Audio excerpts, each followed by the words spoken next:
ससुराल 1 हीटर 5। कड़ाके की ठंड में रजनी अपने घर के बाहर आग जलाकर बैठी थी। तभी दूध लेने जा रही पड़ोसन शांति हैरानी से रजनी को देखते हुए कहती है, अरे रजनी, इतने जाड़े में बाहर क्यों बैठी है तू? अरे ठंड से बचने के लिए ही तो आग जलाकर बैठी हूँ। आ जा तू भी बैठ जा। हाय हाय हाय, तेरे घर में हीटर अंगीठी नहीं है क्या? हीटर? अरे 5 हीटर है मेरे घर में। रुक अभी दिखाती हूँ। रजनी घर के अंदर जाती है। कुछ देर बाद जब घर से जोर जोर से लड़ने की आवाज आने लगती है तभी शांति भागती हुई अंदर पहुंचती है। मैं अपना हीटर बिल्कुल नहीं देने वाली, कह देती हूँ। मुझसे भी कोई उम्मीद मत लगा के रखिएगा माँ जी। मेरी तरफ तो देखिए भी मत माँ जी, मेरे हीटर का खटारा हालत आपसे चुप ही नहीं है।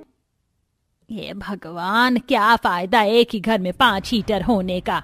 सुना आपने, एक ही घर में 5 हीटर। लेकिन 5 हीटर होने के बाद भी रजनी के घर में आखिर ये कैसा कलेश हो रहा है, जानने के लिए आइए चलते हैं कुछ समय पीछे।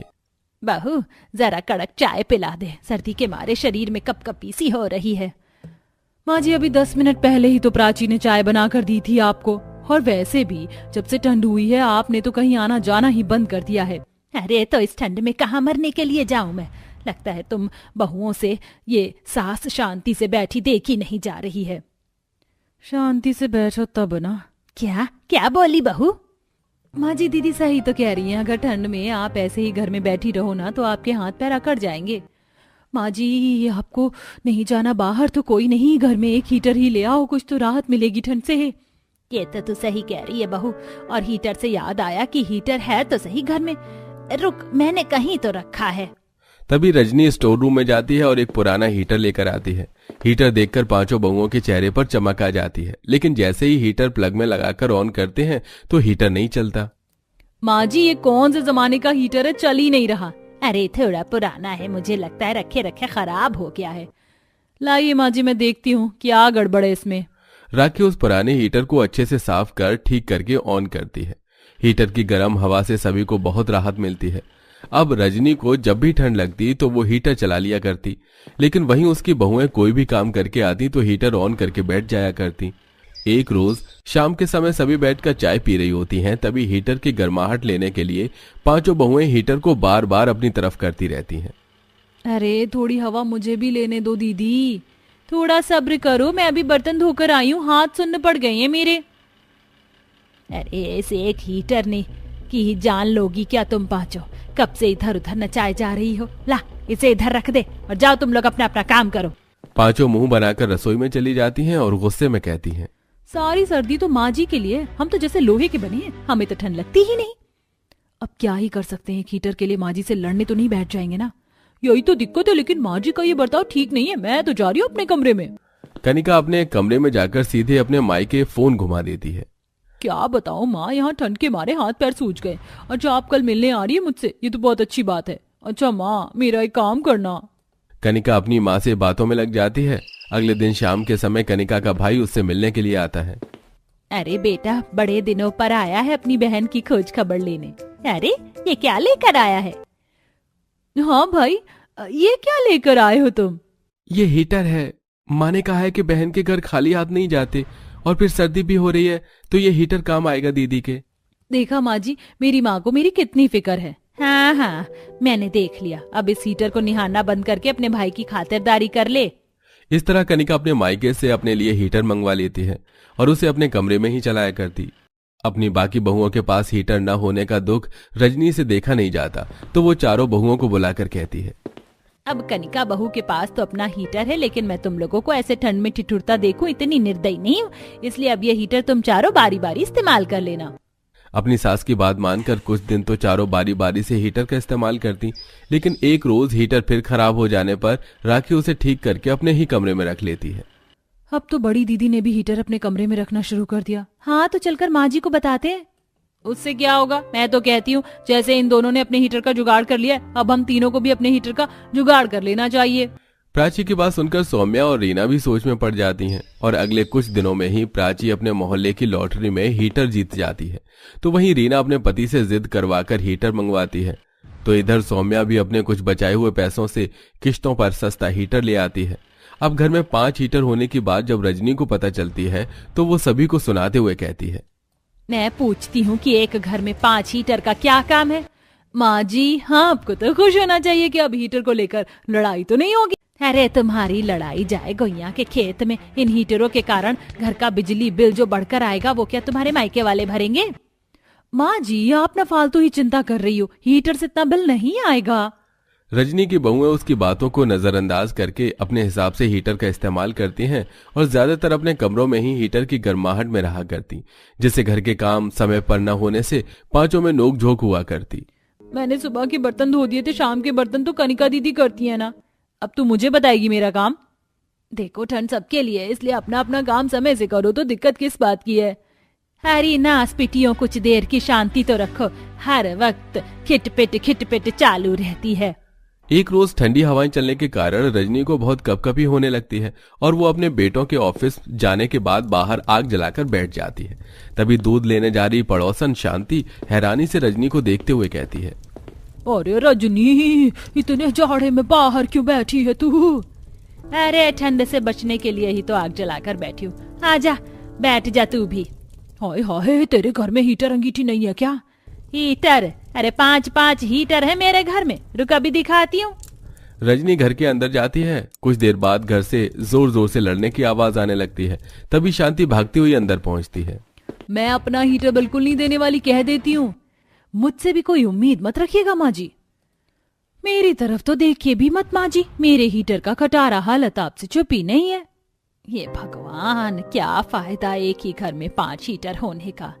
अब मैं समझी रजनी की तू बाहर आग जला कर क्यों बैठी थी। खैर आगे नहीं बोलूंगी वरना तेरे घर में विवाद हो जाएगा।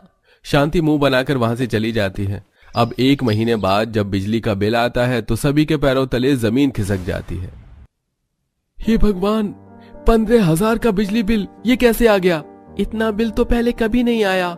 सब तुम्हारी पत्नियों के हीटरों का कमाल है। क्यों बहुओं, क्या कहा था तुमने कि हीटर से इतना बिल नहीं आता? तो ये बिल क्या पड़ोसी के घर का है? अरे मेरी बातों से नहीं, लेकिन ये बिल देखकर तो सुधर जाओ। लेकिन बहुएं कहाँ अपनी सास की बात मानने वाली थी। वो सभी हीटर का इस्तेमाल जारी रखती हैं। कुछ दिनों बाद अचानक ही घर की बत्ती गुल हो जाती है और बिजली विभाग से एक आदमी रजनी को नोटिस थमाते हुए कहता है, बिजली बिल न भरने के कारण आपके घर की बिजली काट दी गई है, ये लीजिए नोटिस। बिजली कटवा कर पड़ गया तुम पांचों को चैन। हीटर के चक्कर में बिजली का मीटर ही बंद करवा दिया। माँ जी आप सही कह रही हैं, आज सभी पड़ोसियों के सामने हमारी वजह से आपको शर्मिंदा होना पड़ा। हाँ माँ जी, हमें अपनी गलती का एहसास हो गया है। अब हम अलग अलग हीटर नहीं इस्तेमाल करेंगे, वादा करते हैं। बिजली कट जाने के बाद से सभी बहुएं अब अपने अपने हीटर को स्टोर रूम में रख देती हैं और पहले की तरह ही बिना लड़ाई किए एक ही हीटर का इस्तेमाल करती हैं। आज हमारे बच्चों की जो हालत है ना, उन सब की जिम्मेदार आप लोग हैं। माँ शिल्पा, शालू और खुशबू के साथ साथ पूनम और निशा भी तो आपकी बहुएं हैं। अब उनके साथ भला ऐसे कैसे कर सकती हैं? हमारे बच्चों को कुछ हुआ ना तो हम आपसे सारे रिश्ते नाते हमेशा हमेशा के लिए तोड़ देंगे।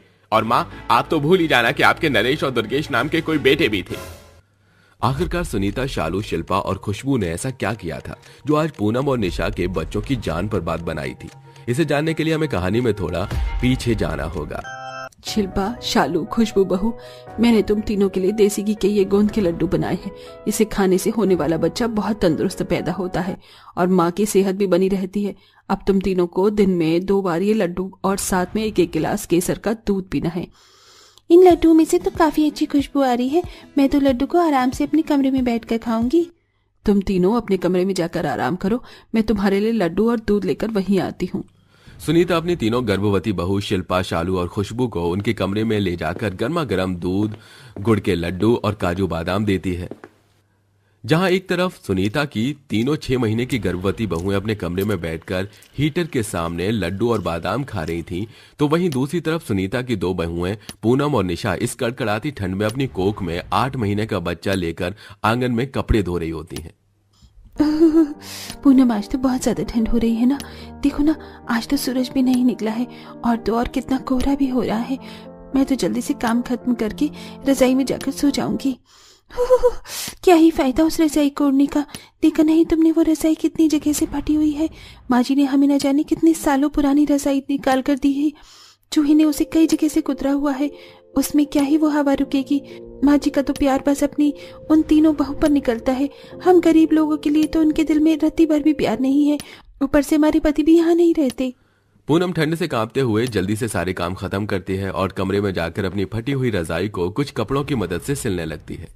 थोड़ी बहुत रजाई ठीक कर दी है, चलो अब थोड़ी देर आराम कर लेते हैं। पूनम निशा रजाई ओढ़कर आराम कर ही रही होती हैं कि तभी वहां तीनों अमीर बहुएं आती हैं और उन दोनों गरीब बहुओं पर जानबूझकर ठंडा पानी डाल देती हैं, जिससे वो दोनों घबरा कर उठती हैं और साथ ही साथ उनकी रजाई भी पूरी तरह से गीली हो जाती है। ये तुम तीनों ने क्या किया? हमारे पास एक ही रजाई थी और उसे भी तुम दोनों ने जला दिया। अब हम रात को क्या ओढ़ेंगे? क्या तुम दोनों को याद नहीं है कि हमारा फ्रूट्स खाने का टाइम हो गया है? कौन लेकर आएगा हमारे लिए फ्रूट्स? माँ जी ने तुम्हें क्या कहा था, तुम भूल गई? उन्होंने तुम दोनों को इस घर में इसलिए रखा है ताकि तुम हमारी सेवा कर सको, ना कि इस रजाई में पड़े पड़े दिन में आराम करो। अब जाओ और हमारे लिए फ्रूट्स लेकर आओ। जहाँ ये तीनों अमीर बहुएं दहेज में ढेर सारा सामान लेकर आई थीं, वहीं ये दोनों गरीब बहुएं कुछ नहीं लेकर आई, जिसके चलते सुनीता हमेशा अमीर गरीब बहुओं में बहुत भेदभाव करती है। यहाँ तक कि 8 महीने की गर्भवती अपनी दोनों गरीब बहुओं की सेवा करने की बजाय सुनीता दिन रात अपनी तीनों अमीर गर्भवती बहू की सेवा करती है। जहाँ इन तीनों के पास ओढ़ने के लिए मखमल की गर्म रजाई थी, वहीं उन दोनों गरीब लोगों के पास ओढ़ने के लिए एक फटी रजाई, लेकिन इसे भी ये तीनों गिला करके खराब कर देती हैं। अब हम क्या करें? उन तीनों ने हमारी रजाई गीली कर दी और ना जाने कब बाहर धूप निकलेगी। बिना रजाई के तो हम लोग सो भी नहीं पाएंगे। मुझे तो हमसे ज्यादा हमारे होने वाले बच्चों की फिक्र है। आज तो हम माँ जी से नई रजाई के लिए बात करके ही रहेंगे। माँ जी, हमारे पास तो पहले से ही काफी अच्छी क्वालिटी की रजाई थी, तो आप हमारे लिए ये मखमल की रजाई क्यों लेकर आई हो? इसे तोड़ने के बाद तो हम हीटर चलाने की भी कोई जरूरत नहीं पड़ेगी। ये कोई ऐसी वैसी मखमल की रजाई नहीं है। ये मखमल की रजाई मैंने तुम्हारे लिए कश्मीर से मंगवाई है। पता है, एक रजाई की कीमत पूरे 15,000 है। अब क्या मैं अपनी बहू के लिए इतना भी नहीं कर सकती? वैसे भी तुम तीनों पेट से हो, इस वक्त जितना अपने ख्याल रखोगे उतना अच्छा होगा। जहां सुनीता अपनी 3 अमीर बहुओं के लिए कश्मीर से महंगी रजाई मंगवाती है, वहीं दोनों गरीब बहुओं के लिए एक चादर तक नहीं लाती है। निशा और पूनम हाथों में फल लिए दरवाजे पर खड़ी होती हैं और अपनी सास की बात सुनकर कमरे में आती हैं। माँ जी, ठंड काफी बढ़ चुकी है, अब उस रजाई में हमारा गुजारा नहीं होता। आप हमारे लिए भी एक नई रजाई ले आइए ना। ऐसे न सही, लेकिन एक नॉर्मल सी रजाई ही ले आइए। हम भी तो पेट से हैं। ये तीनों तो फिर भी 6 महीने के पेट से हैं, लेकिन हमारी तो कुछ हफ्तों में डिलीवरी भी होने वाली है। इतना ही रजाई ओढ़ने का शौक है तो अपने माँ बाप से कहकर मंगवा लो। मेरे पास इतने फालतू के पैसे नहीं हैं मैं जो तुम दोनों पर खर्च करूं। माँ जी ने क्या कहा तुम दोनों से? अब हमारे फ्रूट इधर रखो और हमारे कमरे से निकल जाओ। तुम्हारी शक्ल देख कर तो हमारा मूड खराब हो जाता है। दोनों गरीब बहू अपने कमरे में आती हैं।